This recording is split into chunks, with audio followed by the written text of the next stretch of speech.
Oh my God, is that a 6-foot rat with sharp teeth and blood dripping down its face? Oh my Good God. God! Jeez, how Quick, did it get get that in here? chainsaw! How did you get? Oh my God! Are you filming this? Listen to that!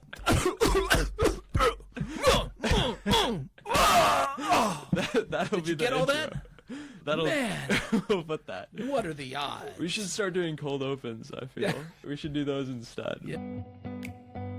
So, hi guys, welcome in. We're here for the 30th episode of MPods. I'm super excited with this interview right now. So we have Don Hicks from Optilogic, the CEO and founder, and I'm super excited, so let's just jump right in.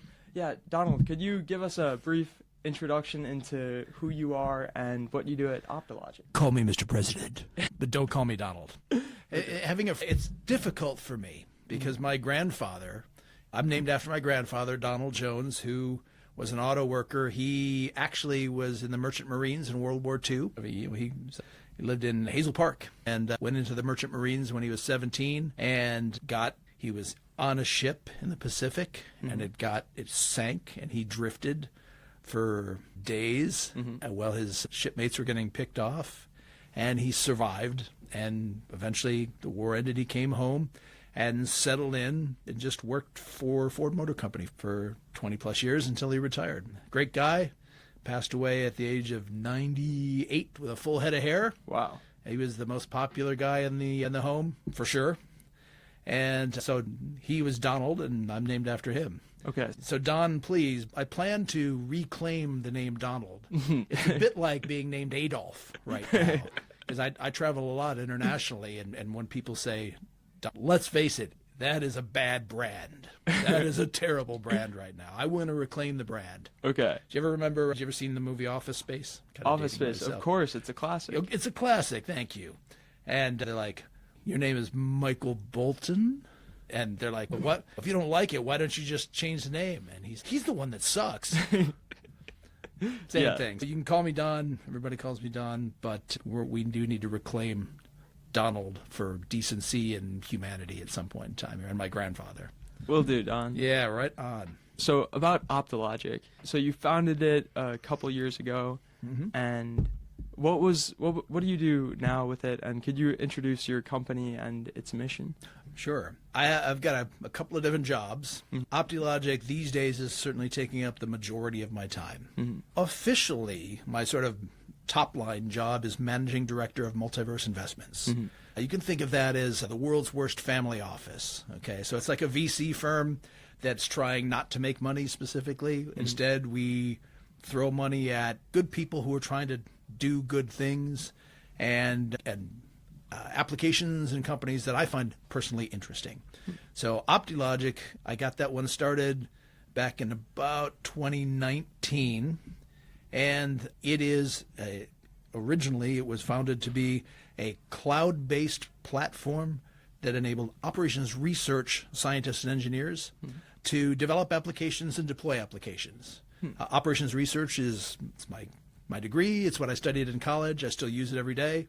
And OR is a hobby and a passion of mine. So I wanted to affect the field, and I figured if I plowed millions of dollars into this company with a lot of hard work and luck, I could score hundreds of dollars a month of revenue. And we achieved that. We launched the platform, which was called Atlas. There's a lot of Atlases out there, but this one is both for the rocket and for the Greek Titan. And it was great. And so for a couple of years, we had people would get on there. They would program primarily in Python and innovate. And it's cloud-based. So you could just sign in from any browser and start programming, writing code. And we provisioned APIs around every block that you would make, so you could also deploy these sort of custom solvers. It's plumbing, basically, infrastructure and plumbing. And what happened was, after a couple of years, there was the company that I had run for 20 years previously was a company called LLamasoft. And I left and sold it to private equity. And then a few years later, they sold it to a very hapless company called Coupa. Coupa didn't have a background in supply chain. And they did what incompetent idiots do, and they destroyed it. There are still some good people there trying to do a good job, but there are also a lot of morons in charge. When that happened in the middle of COVID, and I saw Coupa started laying off and executing hundreds of people, mass layoffs. By the way, it may be a surprise to hear this, but mass layoffs is not a good organizational strategy, something that someone needs to share with Donald and Elon these days. Executing lots of people doesn't actually motivate the other people to do a good job. One of the secrets of technology is that software is dead. It doesn't matter.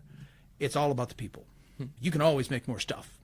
So what I saw Coupa just in a mean-spirited, cruel way, firing really good people that I had worked for years to try to recruit, I saw that as a wasted opportunity.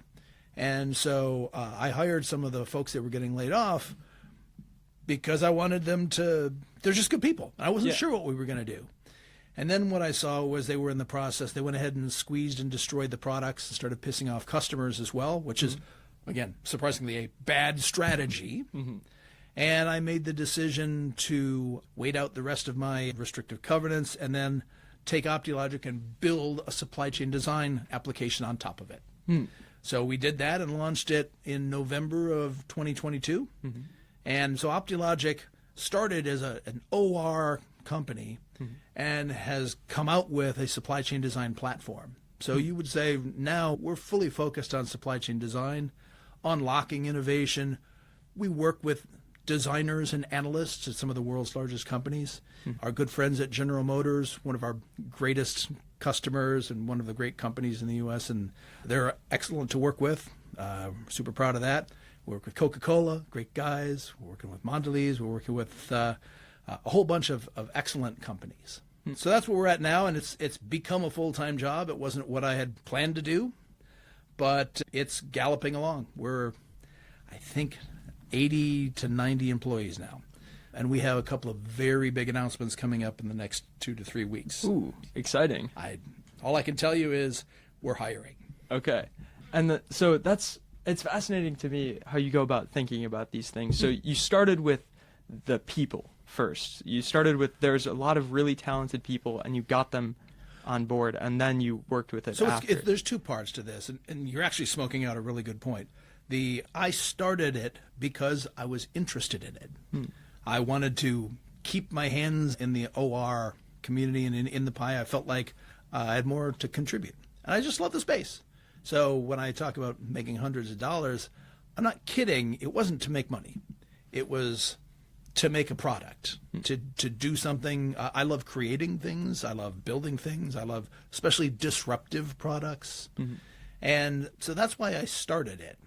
But there was a different phase where we said, oh, let's turn this into a real business. And that was more organic. The people became available. If you can't hire the right people, you can't make your business work. I now know a few things about restaurants, unfortunately. And with the Blue Llama Jazz Club, and we also had a restaurant called Of Rice and Men, which was a sort of pan-Asian cuisine. And I love the food there. But we couldn't get the right people in the right jobs. And if you can't recruit the right people, it's not going to work. So you a big fan of Star Trek at all? More of a Star Wars. More of a Star Wars. Okay, I'm cool with all of it. And I walk through many different sci-fi worlds. But Wrath of Khan, I don't believe in a no-win scenario. I believe you always can go recruit for people, but it might take too long and it might be out of touch or out of reach for you in your time horizon. So where we were started is Optilogic was started because of a love of the product and the field. To turn it into a business that would grow, I looked at the changing macro situation and the people. And with great people, you can always make new technology, you can pivot. You never get the product strategy right. That's the one thing, whatever plan you have, that's the one thing that is not going to happen. So instead of saying, I'm going to hire people to do this one plan, I tend to think of it that I get great people where whichever direction we take it in the future, they'll be successful. It runs contrary to the notion of highly specialized, over-organized kinds of things. But the real world is pretty chaotic and it's fluid. And there's a saying we had in the military, which was no plan survives first contact with the enemy. What that means is whatever your plan is, that's the one thing that won't happen. Just be ready for it.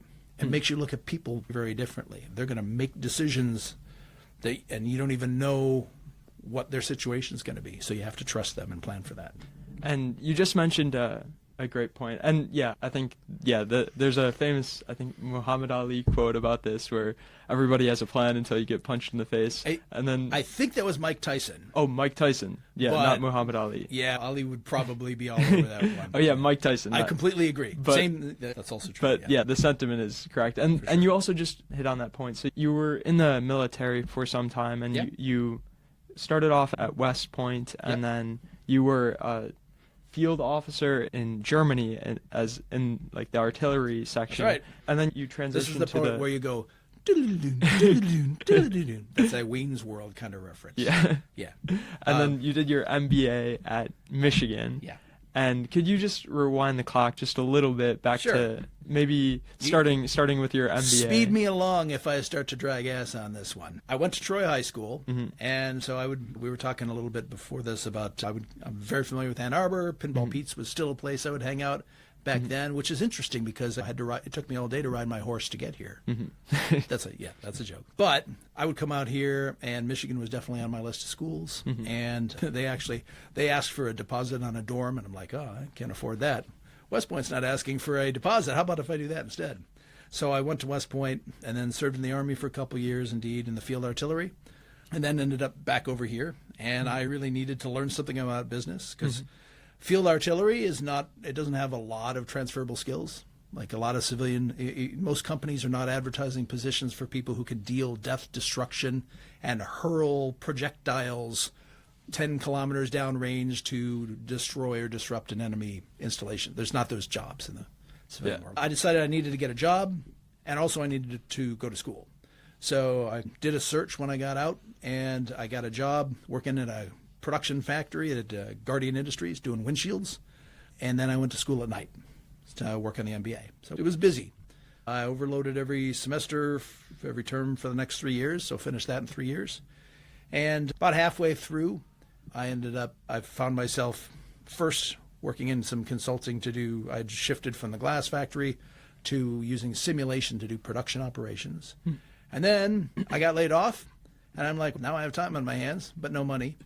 And what do you do when you have some time on your hands and no money? Obviously, you start a software company. So I started my first company halfway through my MBA, and that was called Decision Sciences. And I wrote a tool called SimRunner it would take genetic algorithms that are solvers and apply it to simulation models to try to optimize those models. It was a utility and an add-on to those packages that were out there, the commercial simulation packages. And I was surprised as anybody when it worked, and then people wanted to buy it. So I did that for the second half of my MBA. I was CEO of my one-person company and peddling my software and coding and then going to school at night still.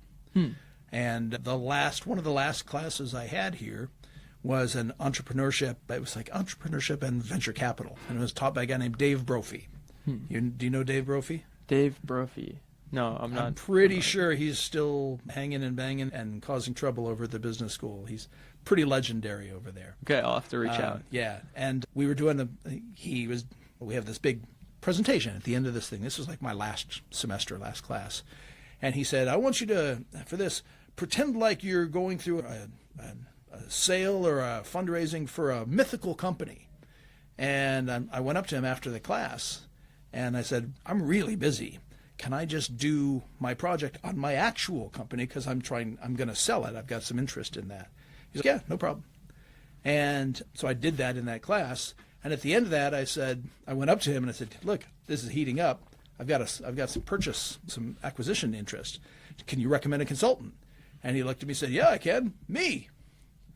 And I ended up working with Brophy and Kelb as my advisors to help me sell my first company, which I did to a company called ProModel. And then I sold it to them, and they were based out of Orem, Utah. So I packed up the U-Haul. I went basically put all my stuff, left my now ex-girlfriend here, and took all my shit and went to Utah. Drove nonstop for 26 hours, and it turns out you can pretty much get there. And I stayed there for 3 years. And that's after you finished your MBA, then you drove. I finished the MBA, sold my company pretty much the same time. Wow. Yeah, great timing on that. Yeah, and that, honestly, I needed to break up with that girlfriend, too. And then Utah. I hope she's had a nice life. Yeah, it was definitely time. Yeah, Utah's about as far as you can go away from there, but yeah. So then that, I think we could, if we could, just take it back a little bit. And I'm curious, so, actually, yeah, now that we're on Pro Model, could we go from there, actually, to LLamasoft and when you decided to leave? One thing about my story is it is all continuous. The past is alive. I didn't have a lot of quick breakup points. Almost everything leads to the next thing pretty organically. So I'm out there in Utah, and I am. They hired me as senior director of software development, which was my first job in software. Yeah, and then I got a nice promotion. And I was working on new products, and ProModel was a leader in generic simulation modeling software. I wanted it to solve more specific problems. And one of the problems I really loved was the logistics and supply chain problem of modeling an entire logistical network. It's really hard to do it. I was teaching classes on how to build logistics models. And I'm like, wow, I suck. Because people would go through this. I'd spend 3 or 4 days and they couldn't even get started still. And I realized it might be easier for me to write the code that would write the code. So take an Excel spreadsheet, put some data in there about the configuration of your network, and then I wrote stuff that would interpret that data and then write the actual modeling code in the software. And I called that guru technology, and because it was like always having a modeling guru with you. And it worked, but it would solve only that one problem. And so I put those things together and I said, there's inventory, there's manufacturing.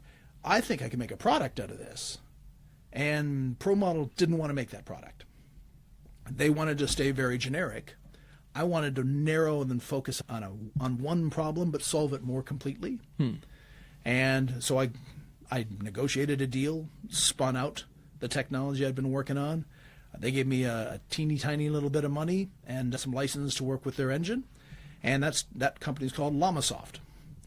Although it was Llama-soft because llamasoft.com, the domain was taken. And the year is 1998, by the way, 1998. And you're still in Utah? I'm still in Utah. Yep. I spun it on out, got the technology, sat there. I basically sat in my apartment for a year and a half writing code. And I would occasionally fly on out to work with companies that I would come across. And I would try to use the software, but it wasn't ready, so I would half consult and use the product. And the interesting thing is that after about a year and a half, I saw that I needed to get more capital to invest in it. I needed to build an optimization side of it. There's a whole story there. And I still knew some people in Ann Arbor from when I lived there. So at that time, there was a company here called Crystallize. They were a very well-funded startup here. Their headquarters was like behind the Burger King over by the mall. And they wanted a strategy component. So I sold llama-soft.com to them. Packed up the U-Haul in Utah, drove back. Yeah, so behind the Burger King, and it was your first customer for Llama-soft. So they weren't the customer; they bought my company. Oh, I sold LLamasoft. Okay. The software. So I had a couple of companies, early adopters that worked with it, but I needed to get the right people, and the right people needed salaries and money. And I think I made $12,000 the first year, but it was just me, so I could do that. You can live very cheaply if you don't have a girlfriend. So. Anyways, so I sold LLamasoft, went to work with Crystallize. And that was right around post Y2K, and there was a huge software downturn. So they really wanted to sell my software, but nobody was buying software at that point. It was all services. So I was for about a year.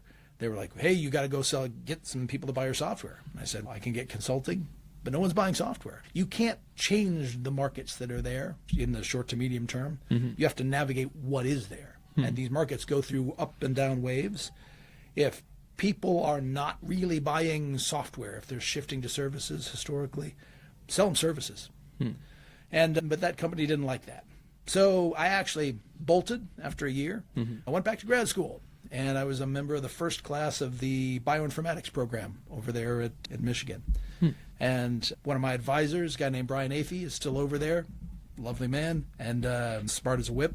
And Mike Savageau was my main guy. And so I studied bioinformatics and computational biology for a couple of years. I got to ABD, all but dissertation, and the software company. I was, again, working with a software company called DNA Software during the day, and also going to school. And that company had a crisis. And so the chief scientist asked me to step in to be CEO, and I couldn't do that and stay in school. I said, I'll park the dissertation. I had a really cool dissertation I was going to work on too. But worked with the company, and we helped turn it around. And then what happened was that, remember the crystallized company I mentioned? Yeah. They ran out of money. Okay. And so they sold me my discs back. Literally, Llama. They sold me, I paid some money and got a stack of discs back. And one of the other things I got out of that was there, at that company Crystallized, there was one sales guy who was a really great sales guy. He was, I think, by far the youngest guy there, but he was the only one who could seem to be successful. His name was Toby Brosnowski. And Toby and I really hit it off. And so when that company offered to sell things back, Toby and I bought it back together. And that was forming of LLamasoft. And the last part about this, which is crazy, I went on Network Solutions and looked for domains. I'm like, hey, wait a minute, llamasoft.com is available. So for $19.99, I bought llamasoft.com, the domain. Not Llama-Soft Not anymore. Llama-Soft. I think I still had it, or that company had it, but I bought the actual domain, and that's where we parked on there. And that I bought that in 2004 or so, and Toby and I got it going, and then it was pretty much a wild ride from then until 2017 when I sold it to TPG in a transaction worth between $300 and $400 million. Then we had 500 employees when we sold it. Wow. So that's a lot in between what you said and the outcome. So then so you mentioned Toby was more in sales. And what did the relationship with your co-founder, Toby, look like? And how did that work for? And what were you looking for in a co-founder? Team. It was just a great team. He was a sales. He actually had training as a teacher. He's from the Upper Peninsula, and he was a collegiate recruited baseball player. And he went into education, and then he was really wanting something more. So he was a sales guy for sure, but also he's a strategic thinker. And we would click. We worked on the commercial models together. What are we selling? How do we talk about it? What should we build? He would go work on the front line and do the commercial selling. I would turn around, and for a while I was still writing all the code. And then I would hire a few people, and then we were writing the code and doing product. And gradually I became more like the product manager. And we were pretty slow growing for the first, from 2004 till about 2009. That 5-year period, we would sell one license of software, and that would allow me to hire a person because it was all bootstrapped. We paid for it ourselves. So Toby worked for free for several years. I worked for free, and then $30,000 a year or something like that. It was not much, but we made it work. And you're asking about that relationship. It was just a wildly successful, very professional relationship, in that we were very different people, but always felt like mutual respect and very different skill sets. Yeah, we could go into that a lot more. He'd be a great person to get on your darn podcast, by the way. He said you can ask him the same question. Okay. But no, he was there, and he and I did that until the very end in 2017 when I sold to TPG. And I hung out for another 6 to 9 months before I packed it in. And then he stayed until the TPG flipped it to Coupa about 3 years later. Okay. And then, so there's, I know there's a lot of other podcasts where the story of LLamasoft is well documented, but I'd like to stay May on not it be accurately documented, by the way. These things really get turned into mythology. I can tell you there's a lot of nonsense that's been peddled. Okay, what's some of the nonsense? You would have to tell me what nonsense what have you heard, because I could speculate. Okay, but so then back to Back to the sale. So you mentioned the sale, the first sale. Yeah. And could you take me back to what did that process look like, and how did you feel about it at the time? You mean the sale to private equity? Yeah, the private equity sale first. Sure. So, look, in 2017, I'd been doing that for nearly 20 years. Mm-hmm. That's a long time to be in that chair. Mm-hmm. Okay. I had that 3-year period or so where I was working at DNA Software, but when I got it back, I actually was CEO of DNA Software and CEO of LLamasoft. Hmm. And that worked for a couple of years until 2010 when LLamasoft became fast growing. Mm-hmm. That's when I stepped back off of DNA Software, and the chief scientist, John Lucia, who's also a genius and is becoming, I think, a pretty good CEO too. Mm-hmm. And he took over as CEO. I'd been doing it a long time. Mm-hmm. The job changed many times. Being a one-person company is a lot different from being CEO of a 500-person company. Mm-hmm. My job changed. I compared it to being the mayor of a small town. And it felt that way. Everything was balancing constituencies. It became political, and not in a bad way.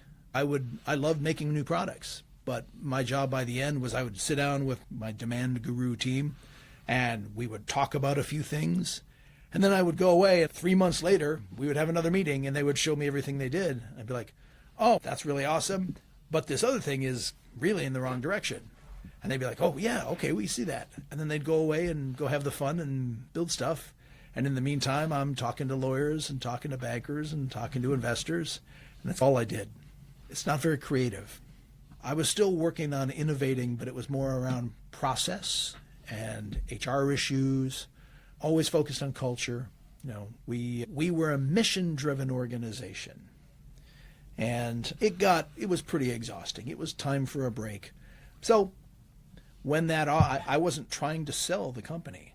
LLamasoft, when it started to become very high growth after a couple of years, people were always trying to get meetings and come pitch us with stuff. And the guys at TPG said, hey, we want to come in and talk about maybe making you an offer. And I said, the company's not for sale.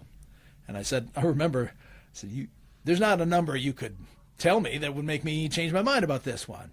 Mm-hmm. And they really did write a number on a napkin. And I said, I was wrong about that. I guess there is a number that you could show me that would change my mind. From a multiplier standpoint, historically in that sort of enterprise software space, 2.5 to 3 times trailing 12 revenue is a pretty good number. If you're really good and super profitable, you might get 3.5 or 4. And we had pivoted to recurring revenue, and then the multiplier we were getting was 5.5 to 6 times trailing 12 revenue, which made it one of the best transactions I'd heard of in that space. Mm-hmm. These days, with proper SaaS models, you're seeing 8, 10, insane. 12x. It's just valuations change. Valuation methodologies change. And what's the measure of something's worth in a marketplace? It's what someone's willing to pay for it. Hmm. Took that. We made something like 10 millionaires that day that I signed that deal. And every day I feel great about that. Every day I think about the life-changing wealth that people got. There were other companies in my space that had exits where the founder clenched it tight and just, screw these guys, I'm going to get all the money. We spread the stock very far across as much of the company as we could, and a lot of people did very well. And if there's a lesson I could share with anybody, money comes and goes, but you will remember how you felt distributing that money out and people making that cash. You want that feeling. Mm-hmm. Making other people rich feels so much better than making yourself rich. They're not mutually exclusive. You got to take care of your family, but honestly, man, you don't sit around later wishing you had more money unless you're one of these soulless creeps like the people on Succession and stuff like that. Mm-hmm. There are people these days, and in fact, if you look at our own current head of state, who think that the outcome and the money and the wealth is the right goal. It's not. Nobody sits there on their deathbed wishing they'd squeezed people for a better deal. It doesn't happen. I've lived through this then, and what happened with LLamasoft after I left, I would say if you buy it, you can break it. There was some good work done for a while, and then it's just become an all-out tragedy under Coupa's mismanagement. So what are you going to do, though? So I've moved on, and I try to, in the businesses that I work on, try to make them good places where people love to work. You're not always successful, but how your employees feel about the company actually has to matter. If employees hate you, you're probably fucking something up. And even if you make money, you'll probably feel bad about it at some point.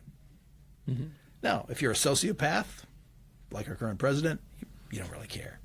But most humans really do care.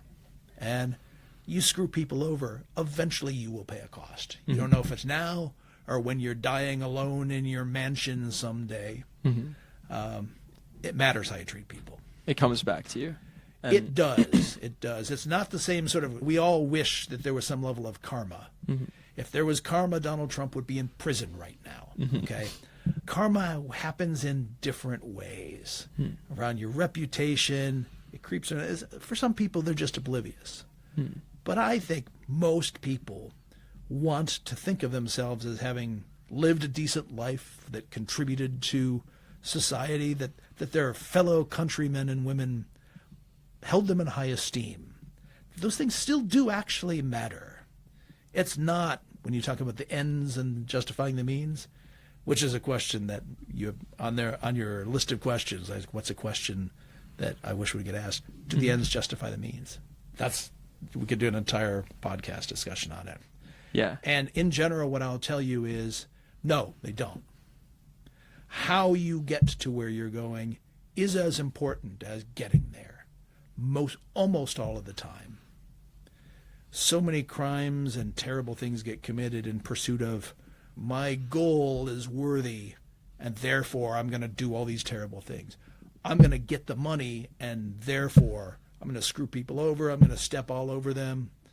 I'm here to tell you, I've lived through this cycle a couple times now, and nope, it matters how you get there. It matters how people feel about things. Tying back to your original question was about the LLamasoft exit, and I felt like it was in good hands. And I didn't feel that TPG tore it apart. I do feel like TPG, it reoriented it from being a mission-driven organization to a metrics-driven organization. And there's nothing wrong with being a metrics-driven organization, but you do have to tell everybody that we're now about metrics, not mission. Yeah. And if you pivot it and you don't tell everybody, you get a lot of cultural clashing. And I think that happened there. And I would imagine there's you had to weigh the company and the mission of LLamasoft and the employees' interests as well, of like people want liquidity sometimes for their options, and like weighing LLamasoft as your baby that you've been there for so long. Yeah. Let me comment on interests. that, because people have said, hey, LLamasoft is your baby. I have a son, he's 18 years old. He's still my baby, but he's 6'2" and 235 and built like a freaking defensive linebacker. He's his own man now, really. And for LLamasoft, as with most organizations, I think, as it grows, I was still the CEO, but it belonged to the employees, the shareholders, it belonged to the customers, and it belonged to the community. This is my way of saying, the guys at the business school at Ross, this is before it was even called Ross, the guys in business school were advocates of shareholder capitalism. Everything comes down to share price. I reject that notion. I am a stakeholder capitalism guy. I think you have to pursue generating wealth for your investors and your owners, but you have to balance it with the other constituencies, because your employees, they're giving you their time. They're not giving it, you're paying them, but what a commitment it is when they're giving you they're donating, or they're allowing you to pay them to take a third of their life. They get a say in the company. It really matters what kind of experience they have. Shareholder capitalism would say, squeeze them, and if they don't like it, they can quit.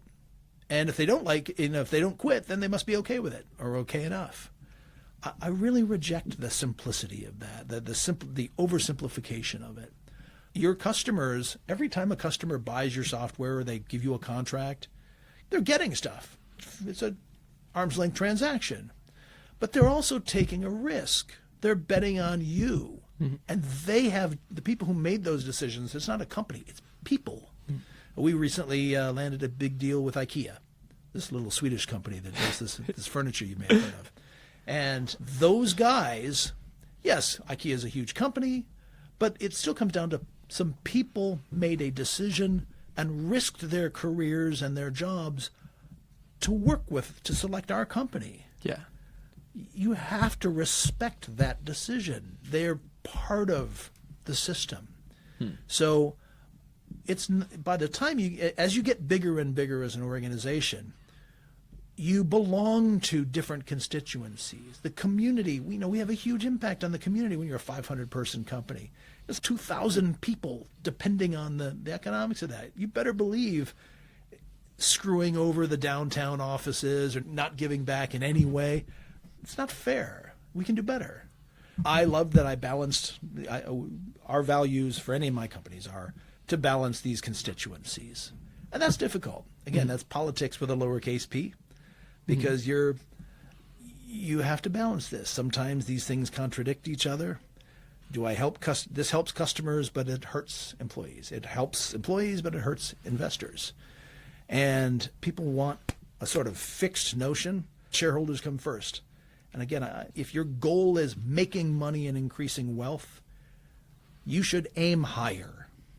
You can do better. You can generate wealth and have employees that have a great work experience. And here's the funky thing that you got to get in your head. If you're doing shareholder capitalism, you'd say, if I treat my employees badly, then that will hurt my company's financial performance. So you can be a company run for a profit and still have a pretty good work environment. You got to retain employees because it's bad for business if they turn over. I am suggesting, in fact, my professional life is about advocating and embracing that you don't improve, you don't serve your employees and make it a great place specifically because it makes you richer. You do it because it's the freaking right thing to do. Even on its own, even if it didn't improve it. Be a decent human being. They're a constituency. Same for the community. Same for your customers. Don't screw your customers over even if you can get away with it. It's not cool, man. Yeah. You can do better. Yeah, that's not going to help you. But these kinds of things, we live in a world where our senior political leaders now are embracing this idea of, hey, if you can fuck someone over and get away with it, good business, good deal. If I can squeeze you and threaten you and then take your resources and you can't do anything about it, I'm telling you, I believe that is fundamentally making the world a worse place. And the people who embrace that, whether they ever have that epiphany or not, some part of their soul is poisoned from that. I don't know if Donald Trump will ever have an awakening, but the toxic, hate-filled approach, and this is not a political thing, this is a character issue. It takes a toll. Somewhere there's a portrait of him that looks like a one twisted up motherfucker right now. Maybe he'll never have that awakening, but he might in the corners when he's alone, when he's on his deathbed. And I just believe it does take a toll. And karma impacts and it comes back. And that's a very important moral principle of how you run your companies, how you look at the world, how you make decisions, and how you weigh different values against one another. And I thank you for sharing that. And so in my research I was looking at the names. So there's LLamasoft and there's Cosmic Frog, there's Blue Llama Jazz Club, there's Saganverse, even Frankenwalnut. Frankenwalnut. Oh man, we get to talk about Frankenwalnut. We'll get to that. But I'm curious, just how do you come up with the names of your organizations? How do these fun things seem to pop up? That's a really good question. I do now recognize I have a bit of a process with this kind of thing. Yeah. Each one of those names, there's a different specific creation story. I guess one of the things is when people talk about naming things, to me, the name matters a lot. Have you ever had a situation where you talk to somebody and they're working for a company and you say, oh, CRS, what's that stand for? And they're like, I don't know. I've had situations where I'm talking like company founders, and they're like, "Where's that come from?" We just came up with it. If you're that haphazard, there's no story behind there's no why for just what you called it. That does not spell well for being deliberate about strategy or anything else you're doing. So from a process, for my process, I'm trying to get something that will rally people, that represents the feeling that I want out of this business. In business, many times, especially I think it used to be this way more, feeling and emotion is something you shouldn't, it's not professional. It's not part of the business. I think that's bullshit, okay? It used to be, you'd be like, the perfect business person is a calculating machine, a Vulcan or a Mentat, if you're in the Dune universe, or a droid. And I think it's nonsense. For me, I want to get something that I like, that captures the spirit of what we're talking about, of what you're trying to do. For LLamasoft, the original LLamasoft name came out of the fact that I was trying to take some of the most complicated algorithms that were in the space, discrete event simulation, mixed and interlinear programming, and I wanted to make it useful for regular, normal people in these jobs, not just for PhDs. And I thought about where do I go for enlightenment? And I was reading a lot of what the Dalai Lama was saying at that point in time. I was dabbling in Zen Buddhism, and I'm like, the Lamas, what's the Lamas? And then I'm like, but there's the other Lama. So which one is it? And then I realized I actually want to put them together. I want to make the inaccessible wisdom of the Lamas as fun and friendly and approachable as a happy, furry, spitting llama. And I put it together, and that's why I spelled it with 2 capital L's. And I had a dry mark board. I was putting words up there, but a lot of that you have to just keep stimulating it, and until you're ready, until you get the right name, don't commit. Okay. So there should be meaning. Yeah. So there should be, it should also represent something. When I put the soft on there, everybody knew at that point in time Microsoft was the software company. And so when you say LLamasoft, everybody knows it's a software company. But Llama has a story behind it. It means something. And it's also fun. And fast forward 25 years later, when I'm kicking around trying to name our next supply chain design platform, and we're like, Cosmic Frog. I was sitting at a kitchen table with my daughters, Madeline and Chloe, and they were talking about making an Etsy art store maybe in the future. And they're like talking about Cosmic Frog. And I said, that's a really good name. I don't know what we could, I didn't know what I was going to do with it yet. But I'm like, that's a really good name. And so we were sitting there at the kitchen table. And I said, by the way, did you guys lock down that domain? Now, they were 9 and 11, I think, at this time, 10 and 12. So what do you mean? Domain. And I said, you got to have the domain. And so I got on Network Solutions again and looked through, and it was for sale, and it was a high price, but it was a really good name. And I'm like, so you'll probably remember this in the future because you wanted to do a store, but you told me about it, and now I'm buying the domain name. Someday I'll give you this domain name back. But in the meantime, if you have the chance to buy the IP and lock it down. So I bought it. And they're like, no. In this case, everybody who hears the name Cosmic Frog, it makes them, first of all, you remember it. Yeah. Second of all, it sounds fun. Definitely. It's not the best name you could possibly come up with because it doesn't imply specifically software or supply chain. But our problem is not being unknown. Almost all these names are so flippin' boring. Logi, Ali, Istical, Optimi. It's so boring. And if you think about it, Optilogic, which is the name of the company, it's a little bit boring for what we would like to do. It's optimization. It's opti from that one is the Greek root for seeking the best, and then logic from logos, which is the old word relating to wisdom. And so there's meanings for that, but Optilogic it doesn't really capture the sort of fun spirit. So I wanted to veer on the extra fun side.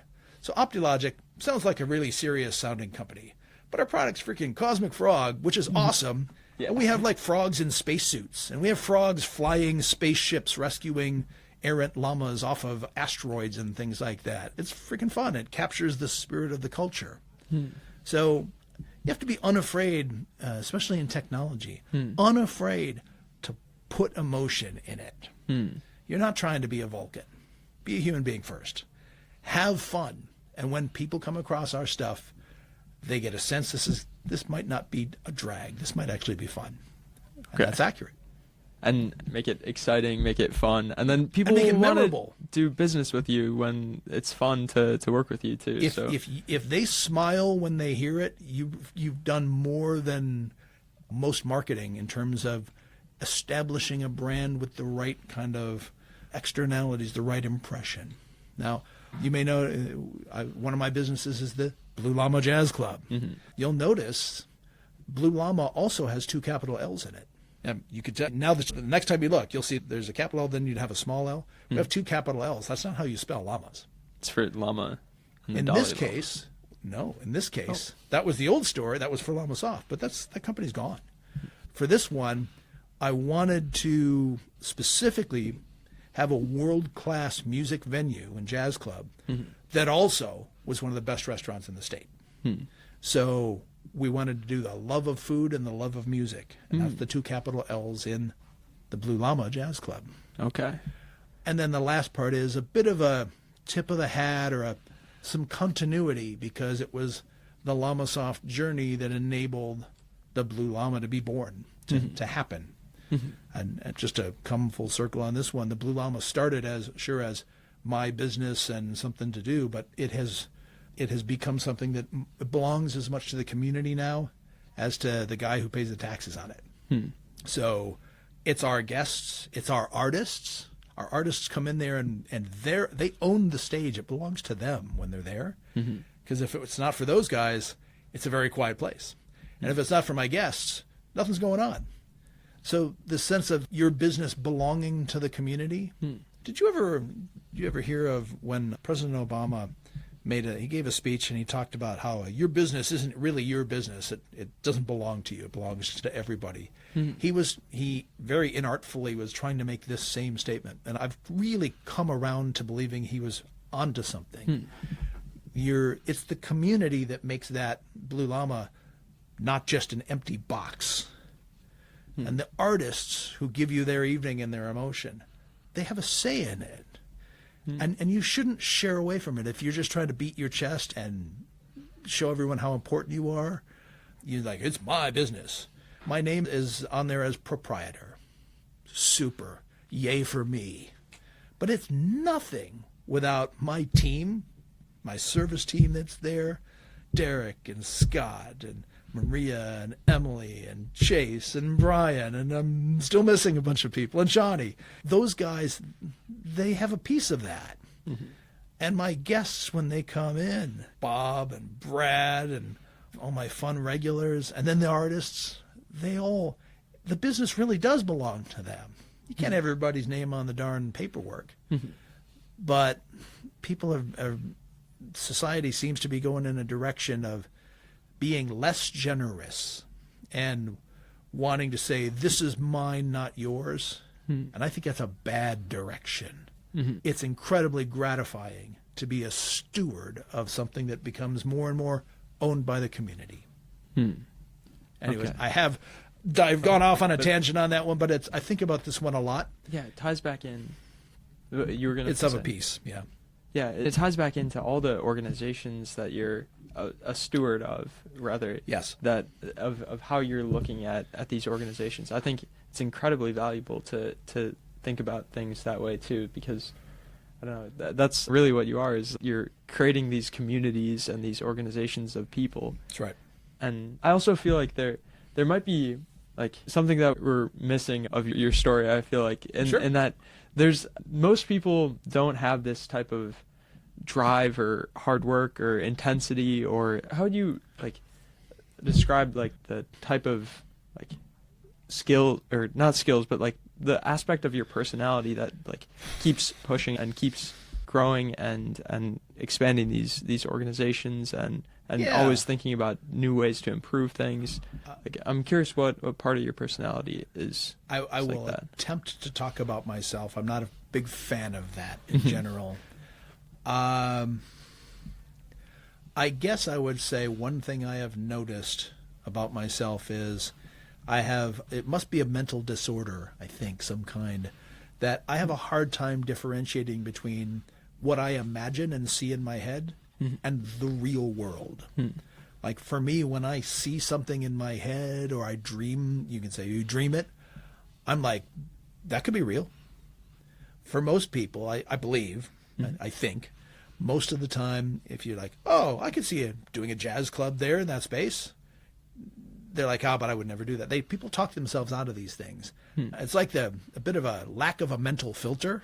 If I can think about it, I'm like, oh, shoot, it's just a matter of doing it then. And it can get you into all kinds of crazy trouble. My impulse is, if I see it in my head and it feels like a good idea, then why aren't we doing it? And I think a lot of people learn, or our experiences tend to teach them that you can't make things happen. You can't change things. If you dream it, it's just let go. You know, the system and the world we live in tends to beat that out of you. And I wish that will change. It's one of the reasons I actually do talking to folks who are in school or are just getting started in their career, because they still see that they could do anything. And that's the right attitude. It's been a bunch of years I've been at this now, and I basically have the maturity level probably of about a 15-year-old, and I'm going to still hold on to that thing because I'm still thinking about new ideas. I'm still working on, you'd want to talk a little bit about the creative side. Yeah. It starts with, don't talk yourself out of it. Being a grown-up is overrated, man. Learn music, play in the arts. If you want to draw. I think a lot of this, Eric, is that people get so hung up on achieving, on having to be, quote unquote, good at it or the best at something. And if I'm not the best at it, why do it? Do it because you enjoy it. Do it because it's fun, because you're getting better. I still play music. I will be gigging at the Blue Llama on March 20th. Okay. Doing a big tribute to Blue Mitchell. And I'm still practicing every day. I got to practice when I get home from here. And I'm never going to be as good as the amazing musicians that pass through that joint. But the fact is, sometimes I have my moments. I'm not trying to prove anything to anybody. When you let go of trying to prove yourself, you can just enjoy the process. But a lot of folks just, they don't allow themselves to say it doesn't matter if you're really good at something or not. Just do it because you enjoy it or because you like the arts. And so for me, I let myself do those things. I don't care if I look like an idiot. I do care if I would look like an idiot, but one of my sayings is I never let a lack of knowledge, skill, or good judgment stop me from doing something. Which is idiotic if you think about it. Don't let a lack of knowledge, skill, or good judgment. Sometimes you do want to have good judgment. But for me, I'm like, screw it. We want to try some really aggressive set that I probably can't play. We'll try it anyways. Go for it. You want to take a jazz club and put a fine dining restaurant in there as a first hospitality project? It's stupid if you think about it. That's a big swing.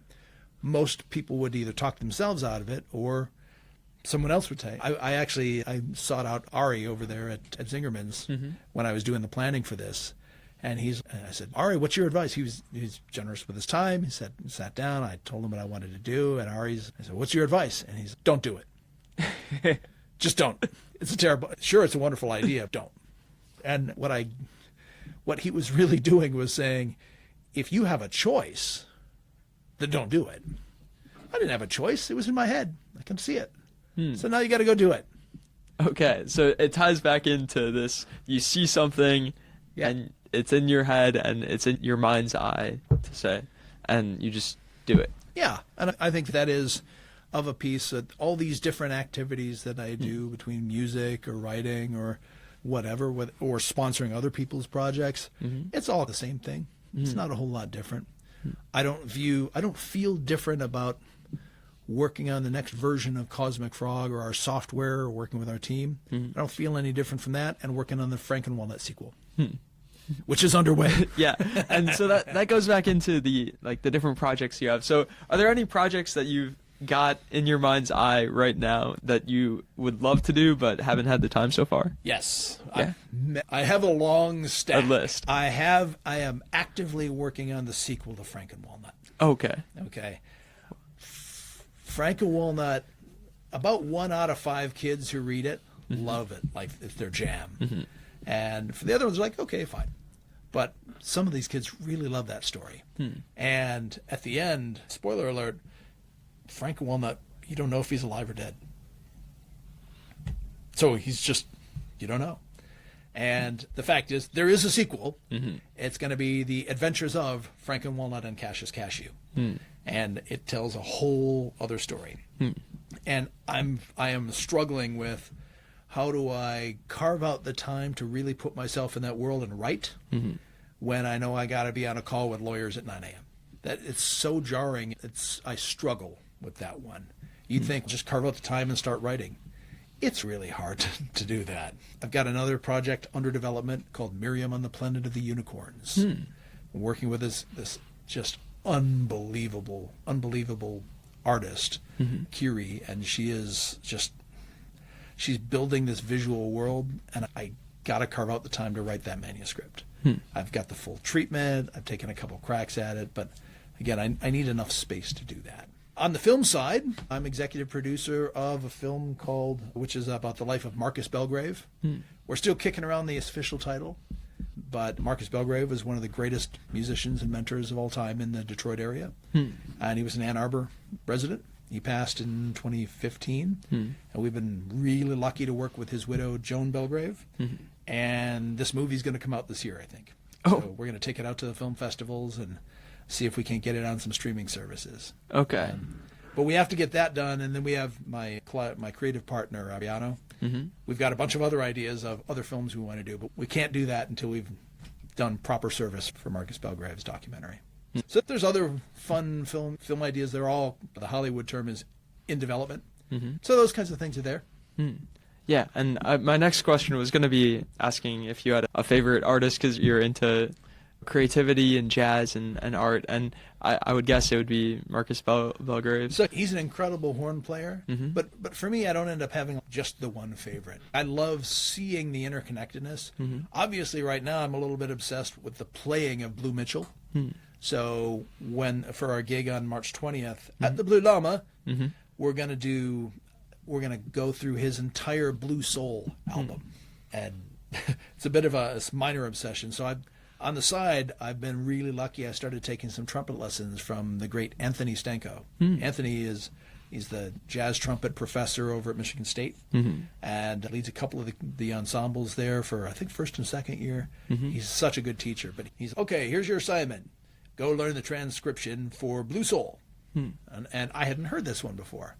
And I'd heard a little bit of Blue Mitchell, but so I start working on the transcription. I'm like, it's so pure. The sound is so good. It's really similar to the kind of sound I want to go for. Me being me, I learned the transcription. I'm like, shit, I got a gig coming up. What should we do? Why don't we do the entire album? And so I'm going to do the other thing I do, which is go get musicians that are so much better than me that they'll sound great. And when I'm playing, it's almost like I'm as good as they are. The people are like, oh man, this band sounds really good. The trumpet player's okay, but man, these guys are great. Dave Sharp, who's our artistic director over there, he's a tremendous band leader and a tremendous musician and bass player. And we're going to have Jesse Kramer on drums. Oh man, I think Adam Mosley is going to be on piano, and Bobby Strang, I think, is going to be on sax. And Bobby I just described an all-star team. Like, we all know I'm not good enough to play with those guys. Everybody knows it.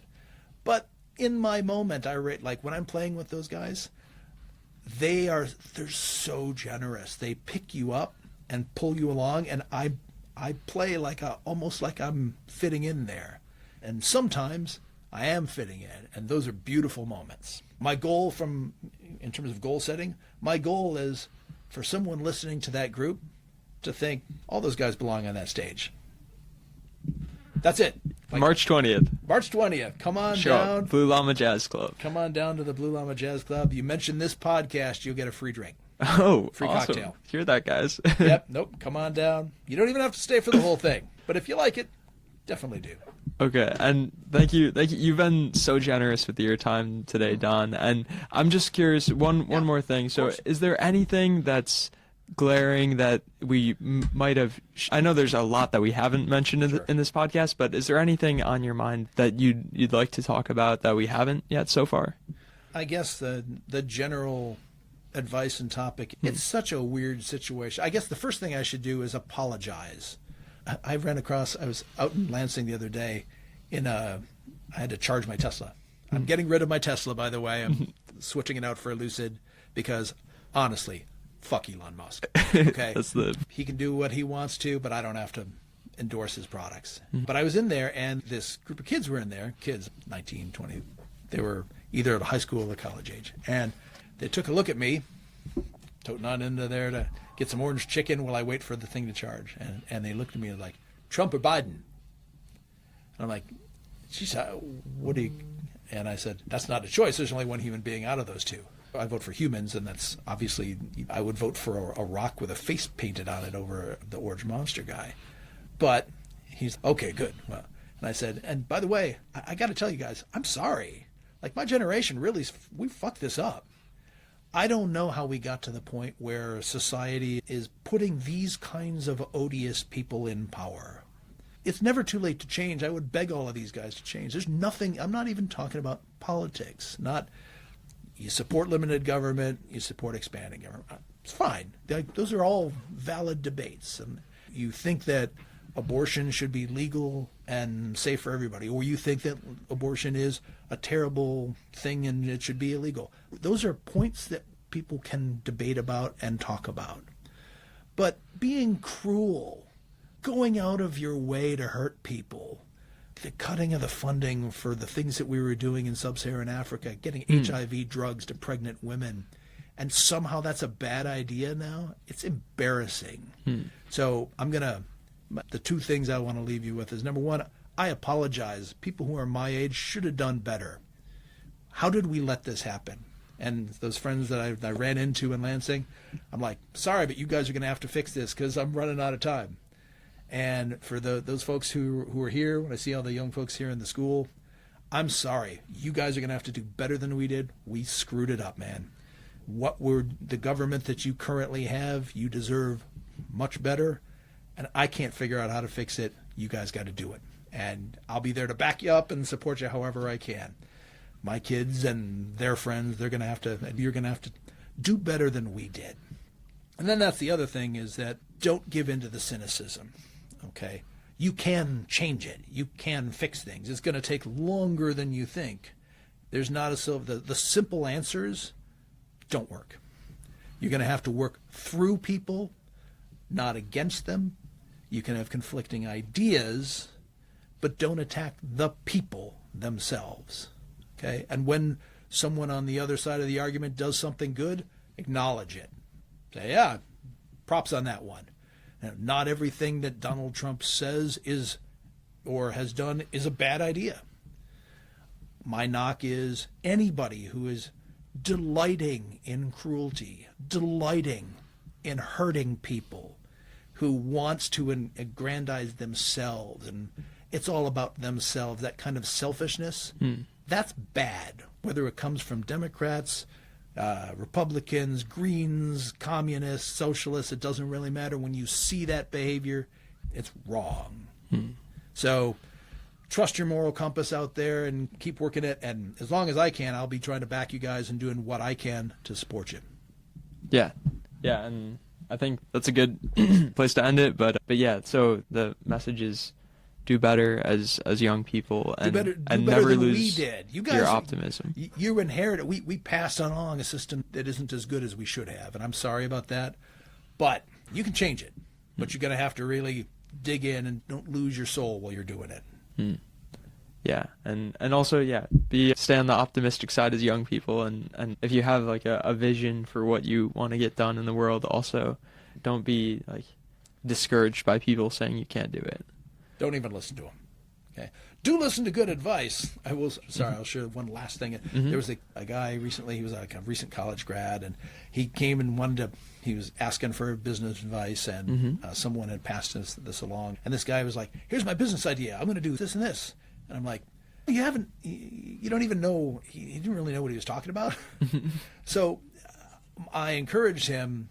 It sounded like I was encouraging him to go get a job. I'm like, maybe you should go work in this field. It was something like event management. He was going to create a new ticketing platform that brings together all kinds of special events and be software. And I'm like, there's probably a good idea. And there's also people already doing all of that stuff. And I hated talking him out of it. I wasn't trying to talk this guy into don't go for your dream. But dreaming and wishing isn't enough. Competence matters. Learn some shit. It doesn't have to take 20 years, but get good at things. Competence and knowledge really do matter. And you're in school, learn the stuff. If you're going into a field, go all in. Learn everything you can out of it. And then, whatever you pop in your head, you can make happen. Yeah, go all in on a subject and learn as much as you possibly can. You can do it, for sure. Okay. Yeah, I think that's a perfect place to end it. Thank you so much for coming on the podcast, Don. I really appreciate it. Thank you for having me, Eric. Appreciate it. Keep up the great work.